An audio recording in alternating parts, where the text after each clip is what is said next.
नमस्कार, big debate में आपका स्वागत है। मैं हूं आपके साथ दीपक भदौरिया। मध्य प्रदेश में चुनावी संग्राम को लेकर 17 नवंबर को मतदान हो चुका है। अब 3 दिसंबर को मतगणना होनी है और इसी मतगणना पर बाज के सामने या पैनी नजर सभी लोग बनाए हुए हैं। कांग्रेस प्रत्याशियों को दी जाएगी जीत की ट्रेनिंग। जी हां, बीजेपी और कांग्रेस दोनों इस कवायद में जुटी हुई। इसी पर चर्चा करें उससे पहले देख लेते हैं रिपोर्ट। प्रदेश में चुनावी संग्राम को जीतने के लिए दोनों राजनीतिक पार्टी कोई कोर कसर नहीं छोड़ती दिखाई दे रही है। हालांकि प्रदेश में मतदान हो चुके हैं और 3 दिसंबर को चुनावी परिणाम सामने आना है। उसके बाद मध्य प्रदेश में सत्ता की तस्वीर साफ हो जाएगी कि किसकी राजनीतिक पार्टी को जनता का आशीर्वाद मिला है। मगर कांग्रेस पार्टी किसी प्रकार की चूक नहीं करना चाहती, जिसके लिए 2018 के विधानसभा चुनाव की तरह इस विधानसभा चुनाव में भी कांग्रेस अपने प्रत्याशियों को मतगणना में सचेत और पैनी नजर बनाए रखने के लिए जीत की ट्रेनिंग देती दिखाई देगी। हालांकि ये ट्रेनिंग 26 नवंबर को भोपाल के प्रदेश कांग्रेस कार्यालय में रखी गई है, जहां 230 विधानसभा सीटों के कांग्रेस के तमाम प्रत्याशी इस जीत की ट्रेनिंग में शामिल होंगे। कांग्रेस का कहना है कि ट्रेनिंग देकर सभी प्रत्याशियों को निर्वाचन आयोग की तमाम गाइडलाइन की जानकारी दी जाएगी।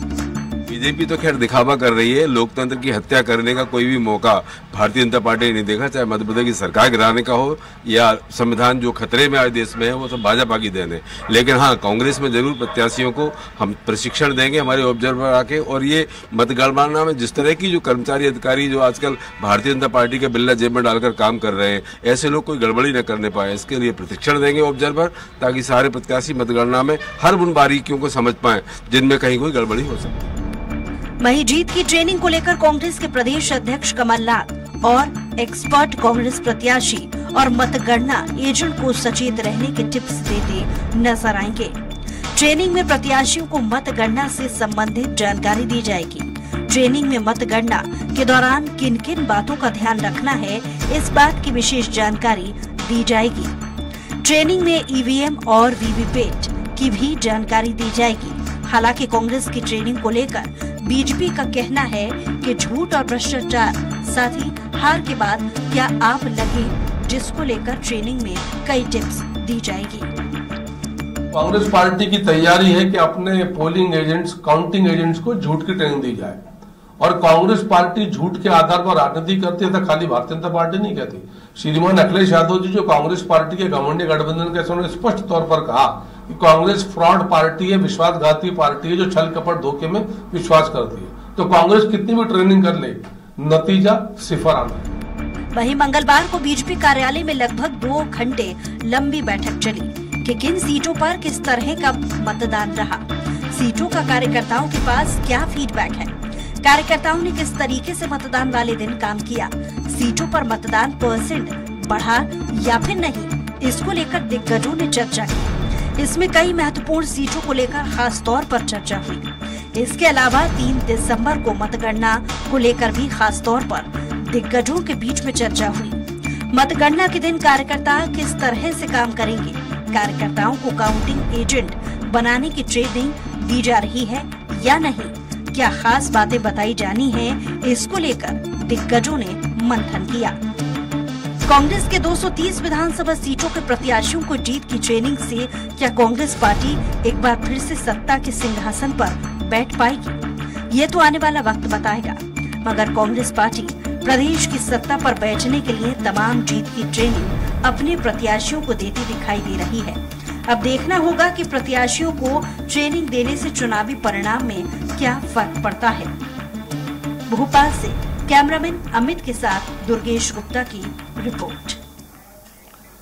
और इसी पर ज्यादा चर्चा के लिए खास पैनल हमारे साथ जुड़ा हुआ है। कांग्रेस प्रवक्ता है अभिनव बरोलिया जी। बरोलिया जी, आपका बहुत बहुत स्वागत है। बीजेपी प्रवक्ता है अजय धावले जी। अजय जी, आपका बहुत बहुत स्वागत है। वरिष्ठ पत्रकार हैं अवधेश भार्गव सर, आपका बहुत बहुत स्वागत है। बरोलिया जी, जिस तरह से देखा जाए जो कवायद चल रही है, हालांकि पहले भी आपने की थी, तो क्या पहले से जो अनुभव लिया है या बीच में जो अनुभव लिया उससे आप काफी बीजेपी की कार्य प्रणाली से डरे हुए हैं? किस चीज का डर है जो कि इतनी कवायद और इतनी बेतरतीब तरीके से की जा रही है, या फिर एक रूटीन है कि हाँ ठीक है जानकारी जरूरी है और इसलिए ये सब कवायद है? देखिए, कांग्रेस का कार्यकर्ता उत्साहित है और बूथ पे जिस तरीके से चुनाव हुआ, हमारे जो बूथ के कार्यकर्ता थे जो लगातार बूथ मैनेजमेंट कर रहे थे वो पूरे उत्साहित है। और एक ट्रेनिंग प्रोग्राम उसी के संदर्भ में है कि भारतीय जनता पार्टी के छल कपट और षड्यंत्र से कैसे लड़ना है। लगातार लड़े, वोटिंग हुई, उसमें भी आपने देखा कई जगह से कई शिकायतें आई और हमने उसको पूरा भी किया। अधिकारी कर्मचारियों के लिए लेटर भी जारी किया कमलनाथ जी ने कि उनपे भी कार्रवाई होगी जो भाजपा का बिल्ला लेके काम कर रहे थे। तो ये सारी चीज क्या है, जनता के मुद्दों पर हमने चुनाव लड़ा। हमने छल कपट के साथ नहीं लड़ा, हमने युवाओं के मुद्दे उठाए, हमने बेरोजगारों के मुद्दे उठाए, हमने महिलाओं के मुद्दे, चाहे आदिवासियों के मुद्दे, कर्मचारियों के मुद्दे, किसानों के मुद्दे, हमने मुद्दों पर चुनाव लड़ा। तो हम चाहते हैं कि जो लोकतंत्र में जो एक जबरदस्त चुनाव हुआ है उसमें कोई भी हानि ना हो, जनता का जो वोट डला है वो अच्छे से, उसमें मतलब जो छल कपट होता है देखा जाता है कि कई बार कई जगह पे कुछ कारस्तानी भाजपा के लोग करते हैं, तो उससे देखने के लिए एक ट्रेनिंग का प्रोग्राम रखा है और ये जनता से जुड़ा हुआ है। हमारे कार्यकर्ताओं को मोटिवेट करने के लिए भी एक रूटीन प्रोग्राम है। ठीक है, चूंकि 3 तारीख नजदीक और आप जिस तरह से आत्मबल दिखा रहे हैं जो कि बता रहा है कि आप 140 से ऊपर या 140 के करीब जा रही है, तो उस हिसाब से, क्योंकि आजकल रीत नहीं चल रही है, जैसे ही चुनाव की मतगणना होती है या फिर थोड़ा सा मत ऊपर नीचे होते देखते हैं तो हम शिफ्ट कर देते हैं अपने सभी विधायकों को किसी अपनी पार्टी वाले राज्य में। तो क्या कुछ इस प्रकार की भी कुछ तैयारी या माहौल है कि नहीं, ठीक है उसी वक्त देखेंगे कुछ? देखिए, भारतीय जनता पार्टी अब अवसाद के दौर से गुजर रही है और अपने अस्तित्व की लड़ाई लड़ रही है। हाँ। जितना छल कपट उसे करना था उसने कर्नाटक, मध्य प्रदेश में खूब जम के किया, मणिपुर, पूरी दुनिया को पता है, पूरे देश को पता है कि अब ये थक हार चुके पनौती टाइप के लोग हैं। अब इनके पास कुछ भी कहने करने के लिए नहीं है, ये अब सिर्फ हारेंगे। 5 राज्यों में एक बड़ी हार दिख रही है भारतीय जनता पार्टी को। तो हम एक पॉजिटिविटी के साथ हैं, हमारा नारा भी एक पॉजिटिव था, कांग्रेस आएगी, खुशहाली लाएगी। इससे ज्यादा हमने कभी सोचा नहीं और हमने जनता के मुद्दों पर ही चुनाव लड़ा, जिसके कारण हमें कर्नाटक, हिमाचल, लद्दाख सब जगह एक जबरदस्त जीत मिली। और आप देखिएगा 3 तारीख को जहां भी रहेंगे, अगर हमारा आमना सामना हुआ, अगर भदौरिया जी आप भी रहे, हम लोग, तो जिस चैनल पे हमारी डिबेट होगी तब भी मैं यही बताऊंगा कि हम पॉजिटिविटी के साथ चुनाव थे, हम नेगेटिविटी के चुनाव में थे, हम नेगेटिविटी के साथ नहीं थे। तो इसी हम चाहते हैं कि देखिए, एक जो लोकतंत्र है उसकी जीत होनी चाहिए और 3 तारीख को इसी तरीके से लोकतंत्र की एक बड़ी जीत होगी। ठीक। अजय जी, जिस तरह से ये तैयारी कर रहे हैं, प्रत्याशियों को ट्रेनिंग दे रहे हैं, फिर काउंटिंग एजेंट फिर बूथ एजेंट, मतलब एक प्रोसेस है। तो बीजेपी भी कवायद कर रही है मध्य प्रदेश में, छत्तीसगढ़ में तो चल रही है, इतनी जानकारी है, मध्य प्रदेश में भी कुछ इस प्रकार की प्रोसेस है?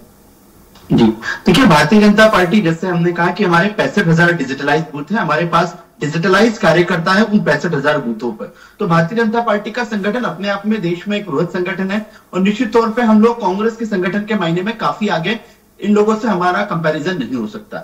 रही बात इन ट्रेनिंग की, तो इन ट्रेनिंग की कांग्रेस को आवश्यकता क्यों पड़ रही? क्योंकि इनका संवैधानिक संस्थाओं में विश्वास नहीं है। अब देखिए, इसके पहले कमलनाथ जी ने एक लेटर इश्यू करवाया जिसमें कह रहे हैं कि अधिकारी और कर्मचारी उनकी सूची बना लीजिए। अरे भाई, देश का निर्वाचन आयोग एक कॉन्स्टिट्यूशनल अथॉरिटी है, उस कॉन्स्टिट्यूशनल अथॉरिटी ने मध्य प्रदेश में एक निर्विघ्न चुनाव अच्छे से संपन्न कराया और आज से नहीं 75 वर्षों से चुनाव आयोग भारत में शांतिप्रिय तरीके से चुनाव करा रहे। कांग्रेस के जमाने में जब बूथ कैप्चरिंग होती थी, पेटियां छीन ली जाती थी, तब से भी चुनाव आयोग अपनी निष्पक्ष भूमिका निभाते रहा है। लेकिन अब कांग्रेस क्या कर रहा है, जो कॉन्स्टिट्यूशनल अथॉरिटीज है उनके ऊपर प्रश्न चिन्ह लगाने का काम कर रहा है। अब जब आपको पता है कि काउंटिंग कौन करने वाला है, काउंटिंग अधिकारी, कर्मचारी और निर्वाचन आयोग एक पूर्ण निष्पक्षता के साथ में करने वाला है, लेकिन उसमें भी आपको छल कपट दिख रहा है। आप अपने लोगों को कह रहे हैं कि आप सूची बनाइए, आपको ट्रेनिंग देंगे कि वहां ईवीएम में हैकिंग ना हो। भाई, ईवीएम हैकिंग का रोना आपने कर्नाटक वो ग्राउंड कर्नाटक और हिमाचल में स्किप कर दिया। अब इन्होंने ग्राउंड नया तलाश लिया। दीपक, वहां भी तैयारी कर रहे हैं कि अधिकारियों और कर्मचारियों ने भाजपा की सरकार बनाई है। तो मध्य प्रदेश में जिस तरह से भारतीय जनता पार्टी को एक बेमिसाल मैंडेट मिलने जा रहा है, ये अपने ग्राउंड की तैयारी कर रहे हैं। और तैयारी ये है कि अगर सरकार भारतीय जनता पार्टी की बनती है तो इनके पास अपने आप में ग्राउंड रहेगा कि अधिकारियों की मिली भगत से भारतीय जनता पार्टी ने सरकार बनाई। जन आकांक्षा अगर बनती है मतलब बन नहीं रही, भावनाओं का सम्मान इनको दिख नहीं रहा है। मध्य प्रदेश की जनता ने उमड़ कर भारतीय जनता पार्टी को वोट किया है, वो कांग्रेस को दिख नहीं रहा है। लेकिन आज पूरा एक ग्राउंड तैयार किया जा रहा है कि किस तरह से 3 तारीख को किसी ना किसी के ऊपर उंगली उठाई जाए। पर धवले जी, जिस तरह से वो बोल रहे हैं कि उन्हें एजेंट से जो काउंटिंग करेंगे उन अधिकारियों से लेना देना नहीं है, आपके जो बिल्ला लगा के एजेंट घूमेंगे और जो वहां पर गड़बड़ी करने की कोशिश करेंगे, उनसे डर है, वो उसके लिए तैयार कर रहे हैं उनको, ऐसा उनका कहना है। कई लोग सस्पेंड आप मध्य प्रदेश के चुनावों को काफी पहले से कवर करते रहे, आप वरिष्ठ पत्रकार है, आपको लगता है कि अगर जहां काउंटिंग हो रही है वहां इस तरह की गड़बड़ी हो सकती है। आज हमारी इतनी ट्रांसपेरेंट सिस्टम है, वीवीपैट है, ईवीएम है, ईवीएम के लिए एक माइक्रो ऑब्जर्वर होता है, ऑब्जर्वर के बाद में भी इलेक्शन कमीशन का पूरा सिस्टम है और ट्रांसपेरेंस सीसीटीवी के निगरानी में ये काउंटिंग होती है। तो आपको लगता है कि भारतीय जनता पार्टी के कार्यकर्ता इस तरह का और ईवीएम उस समय हैक करेंगे? ये मूर्खतापूर्ण इन लोगों के क्या कहेंगे आंसर है। घबराहट बौखलाहट बता रही है। कांग्रेस ने जो ग्राउंड लूज कर दिया है वो ग्राउंड को इन लोगों को एक स्केपगोट चाहिए। अब अधिकारी कर्मचारी मध्य प्रदेश के स्केपगोट बनेंगे, ये कहेंगे कि अधिकारी कर्मचारियों की उंगली उठाने का ये सिर्फ बहानाबाजी कांग्रेस कर रही है। ठीक है अवधेश जी, जिस तरह से जो कवायद बीजेपी कांग्रेस दोनों ही मिलकर कर रहे हैं, लेकिन थोड़ा सा बीजेपी ये कह रही है कि इन्हें विश्वास नहीं है जो सरकारी संस्थाएं हैं या ये कुछ, ठीक है उनकी वो अपनी सहूलियत के लिए कर रहे हैं, तो मुझे लगता है कि इसमें कोई हर्ज है या फिर इसका अपने कोई एजेंट को अगर आप ट्रेनिंग दे रहे हैं, अपने प्रत्याशियों को ट्रेनिंग दे रहे हैं, तो इसका मतलब ये है कि आपको लोकतांत्रिक व्यवस्था या एजेंसियों से भरोसा उठ गया? नहीं, देखिए इस चुनाव में मेहनत तो दोनों पार्टियों ने की है। जाहिर है बीजेपी का तो सबसे पहले नारा ही था मेरा वोट मेरा बूथ।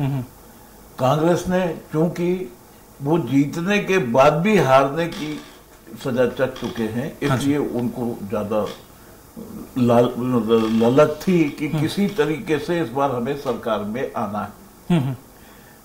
और कमलनाथ जी ने, ये कांग्रेस ने सबसे पहले जो गारंटी 5 गारंटी घोषित कर दी थी, उसके बाद बीजेपी ने उनको कवर किया या बीजेपी ने घोषित की उसको कांग्रेस ने कवर किया, तो दोनों का फोकस हमेशा मुफ्त पर रहा। आप मुफ्त दे करके जनता से वोट कवरना चाह रहे थे दोनों पार्टियां। अब ये बताएं, आज ही आपने देखा हुआ समाचार पत्रों में बराबर एक रिपोर्ट छपी है कि 3 लाख करोड़ से ज्यादा का कर्ज सरकार पर है। यानी एक व्यक्ति पर 47,000 रुपए का कर्ज है। अगर आज के किसी घर में कोई बच्चा जन्म लेता है तो 47,000 रुपए का कर्ज लेकर वो जन्म लेगा। पिछली बार भी 18 में जब चुनाव हुए थे तो ये कह करके डराया जा रहा था, बीजेपी ये कह रही थी कि ठीक है कांग्रेस जीत गई, खजाना खाली है, क्या कर लेगी कांग्रेस। और जैसे ही कांग्रेस की सरकार गिरी, बीजेपी की बनी, तो खजाना भर गया था। तो आप कर्ज ले करके मुफ्त की योजनाएं देकर अगर वोट कवर देंगे, आप कुछ रचनात्मक करिए ना। आप विकास का नारा देते हैं, विकास के नाम पर आपने वोट मांगे, बहुत अच्छी बात थी, आपने विकास किया है, ऐसा नहीं है। कांग्रेस ने भी 60 वर्षों में विकास किया है, विकास दोनों पार्टियों ने किया है, क्योंकि जब हम आजाद हुए थे तो उस समय की स्थिति किसी से छिपी हुई नहीं है। सही बात है। तो कुल मिलाकर के दोनों पार्टियों के कार्यकर्ता, लेकिन इस बार सबसे बुरी चीज जो हुई पूरे चुनाव में 5 राज्यों में, वो ये हुई कि एक दूसरे पर व्यक्तिगत आरोप या जो शब्दों का उपयोग किया गया, जो शब्द बाण चलाए गए, वो नैतिकता से परे थे। जैसे किसी को पनौती कहना, किसी को कुछ कह देना, ये ऐसा एक मापदंड होना चाहिए। ऐसा किसी के मानहानि नहीं आपको करना चाहिए। बड़े नेता हैं आप आदर्श हैं, आप जनता के नुमाइंदे हैं, आप युवा वर्ग को क्या देना चाहते हैं? आज 18 साल का युवा वर्ग वोटर है, आप उसको क्या ये शिक्षा देना चाहते हैं, चाहे वो कांग्रेस हो और चाहे वो बीजेपी हो। आप कम से कम शब्दों पर तो कंट्रोल रखते हैं। आप जनता के बीच में जा रहे हैं, उनके बीच भाषण में आप ऐसा संबोधन कर रहे हैं। मुझे तो कम से कम, मैं जहां तक बुद्धिजीवी होने के नाते समझता हूं, पर अवधेश सर, अगर ठीक है पार्टियां देती हैं तो जनता ही तो करती है, उन्हें चाहिए वोट के लिए तभी निकलते हैं। उन्हें वोट जो पार्टी ज्यादा उन्हें लुभावने वादे करेगी या फ्री में चीजें ज्यादा देगी, वो कुछ करना नहीं चाहते हैं। तो पार्टियां भी क्या करें? जब लोग लालची हैं तो उन्हें देने में क्या दिक्कत है? फिर वो करती है घोषणाएं, लोग लेना बंद कर दें, वो देना बंद कर देंगे, वो दुकान बंद कर देंगे अपनी। तो यहाँ पर हम लोगों की शायद गलती है। जी नहीं, सबसे बड़ी चीज देखिए, जैसे बीजेपी ने संबल योजना लागू की थी, अब आप बताइए संबल योजना में मध्यम वर्ग को कहां लाभ मिला है? आप योजनाएं लाते हैं, आप ऐसी लाइए। आपने अभी लाडली बहना योजना लागू की, देखिए इसमें भाजपा प्रवक्ता को बुरा नहीं लगना चाहिए या मैं किसी की आलोचना नहीं कर रहा हूं। आपने लाडली बहना योजना लागू की, आपने बहनों को सम्मान बढ़ाया, नारी सम्मान की बात कांग्रेस ने की, वो भी बहुत अच्छी बात है। लेकिन इससे यानी आप सिर्फ महिला वोटर पर ध्यान दे रहे हैं, तो क्या पुरुष वोटरों पर इसका उल्टा असर नहीं पड़ा? क्या पुरुष वोटर के मन में ये बात नहीं आई? ठीक है। तो कुल मिला करके आप कुछ ऐसा करिए कि रोजगार मिले, लोगों को मुफ्तखोरी से अलग हट करके परिश्रम करके अपने श्रम से वो 2 पैसे कमाएं, अपना लालन पालन करें, अपना जीवन निर्वाह करें, सरकार की विकास में योगदान दें। तो ऐसी चीजें होना चाहिए। आप सिर्फ यानी अब मैं क्या कहूं, सरकार अगर यही चलाती रही तो वो दिन दूर नहीं है।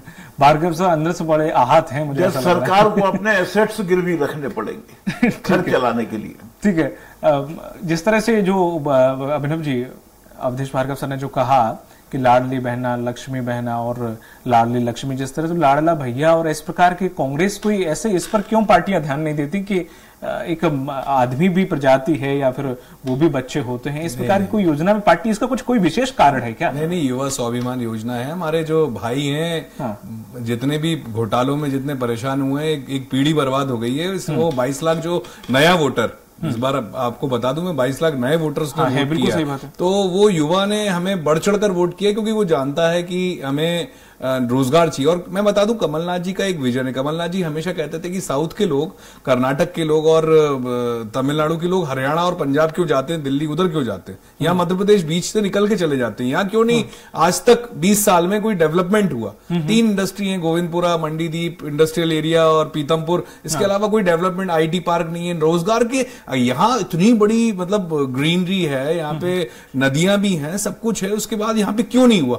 इसके पीछे बहुत सारे कारण है। भ्रष्टाचार, घोटाला, 50%, ये सब हम बातें लगातार कर रहे हैं, लेकिन हमने उसमें कभी सोचा नहीं। कमलनाथ जी का विजन रहा, मैग्निफिसेंट MP अल्प समय में लाए थे, वो कई चीजें उन्होंने सोची और अभी भी है विजन उनका। ये कर्जे वाली बात जो है, ये देखिएगा सरकार बनेगी। कमलनाथ जी को पूरी दुनिया जानती है, एक सर्वमान्य नेता रहे हैं और मोदी जी और शाह जी भी जानते हैं। लेकिन एक बात बता दूं, भार्गव जी बहुत आहत थे शब्दों को लेके। शब्दों की शुरुआत मोदी जी ने करी थी, जर्सी गाय, पप्पू, मूर्खों का सरदार, मतलब ये सूर्पनखा, ये मतलब मोदी जी ने इतना हाथ। राहुल गांधी ने तो पहली बार मतलब जो दुनिया, पूरे देश की जनता ने पनौती चलाया, हैशटैग पूरे देश ने, करोड़ों लोगों ने, कम से कम 40 करोड़ लोगों से ज्यादा लोगों ने मैच वाले दिन पनौती हैशटैग चलाया।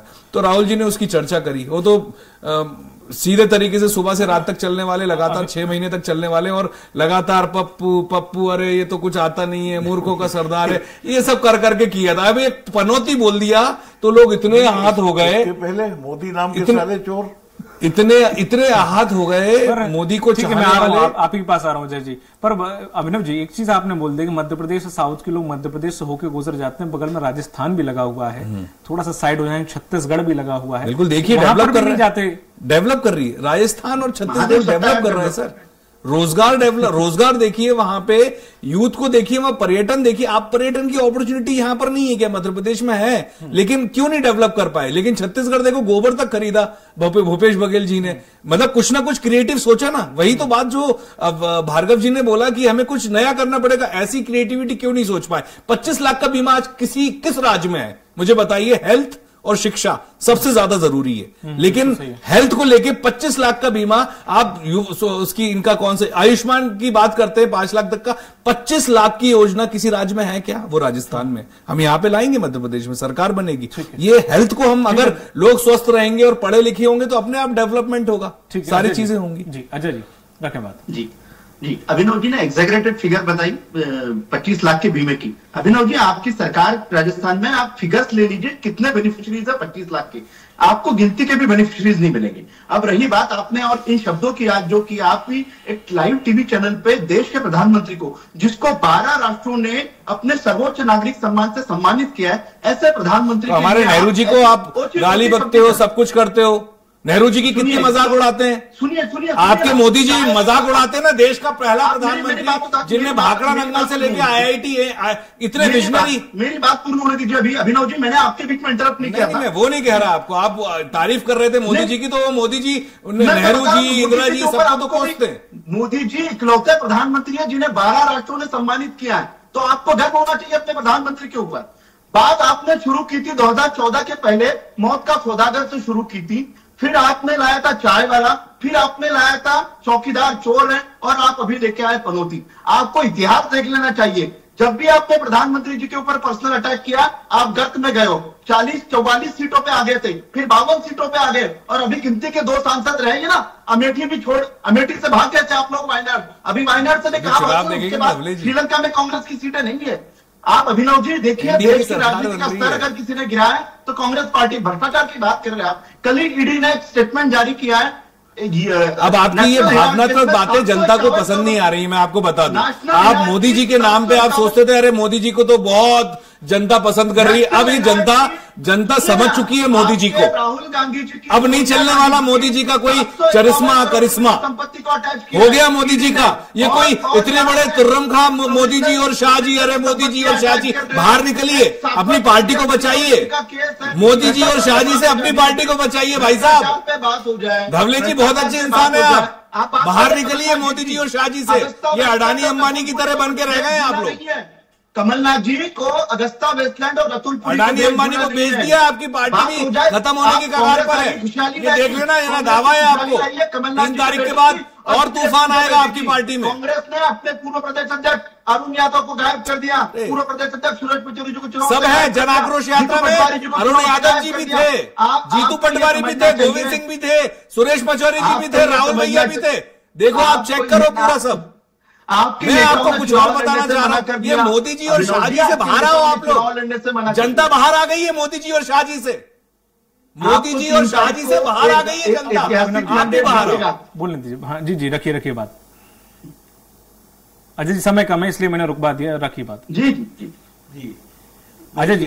सर अजय जी मैं अभी आपके पास आ रहा हूं। अजय जी कंप्लीट करिए सर, समय कम है। जी मैं ये कह रहा था, भ्रष्टाचार की बात कहने का कांग्रेस को बिल्कुल भी एक मौका नहीं है इनको, क्योंकि आज आप देखिए देश को भ्रष्टाचार की गत में किसी ने डाला है।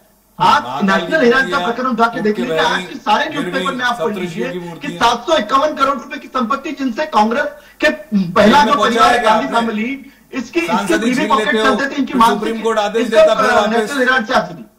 मतलब की बात हो जाए, गांधी परिवार पे आरोप लगाते हो, सोनिया गांधी, राहुल गांधी, प्रियंका गांधी, एक ही काम है। उसके बाद क्या कर लेते हो आप? कोई डरने वाला थोड़ी ना, कोई डर रहा है क्या मोदी शाह से? ईडी सीबीआई सब तो कर लिया, क्या हो गया? आपकी 751 क्या हो गया? संपत्ति का हमने आजादी की लड़ाई लड़ी है, देश को आजाद कराया है इसी गांधी परिवार ने।